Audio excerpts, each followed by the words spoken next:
Madame la Présidente. Bonjour Madame la Ministre. Alors s'il y a bien une région sur Terre où les récents événements en Afghanistan ont provoqué une appréhension et des questionnements légitimes, c'est bien au Sahel. Et en juin, le président français Emmanuel Macron a en effet annoncé la fin prochaine de l'opération Barkhane, précisant dès le 9 juillet que les bases de Kidal, Tessalit et Tombouctou fermeraient d'ici le début de l'année 2022.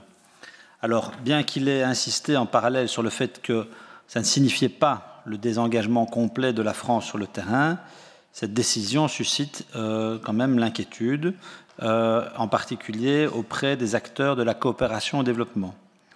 C'est que le G5 Sahel, qui, comme vous le savez, réunit le Mali, la Mauritanie, le Niger, le Burkina Faso et le Tchad, et sa force conjointe anti-djihadiste, ne semble pas en mesure de répondre à l'enjeu sécuritaire.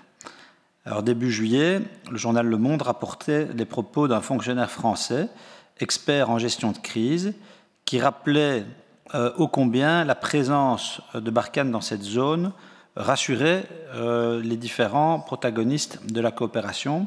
Et la crainte est donc grande que ce repli n'engendre un désengagement progressif des acteurs de la coopération.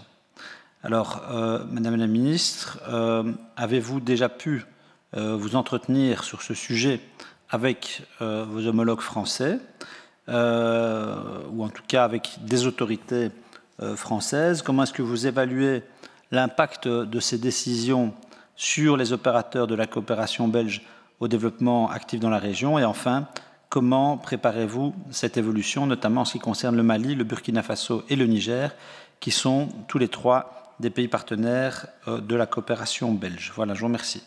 Bien, merci pour cette réponse. Alors, d'abord, je suis évidemment très satisfait d'avoir entendu, ou de vous avoir entendu profiter de la réponse à cette question pour rappeler que la solution au Sahel est une solution globale et pas uniquement sécuritaire. Et je suis heureux que vous puissiez vous engager à continuer à investir dans ces pays. Maintenant, voilà, vous êtes optimiste sur l'impact relativement neutre d'une reconfiguration de la présence française dans la région.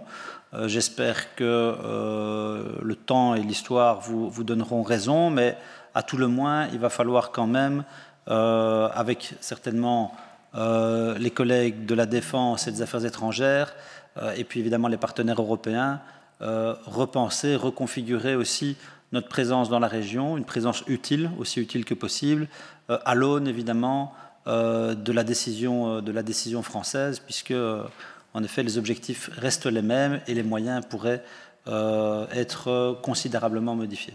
Voilà, merci.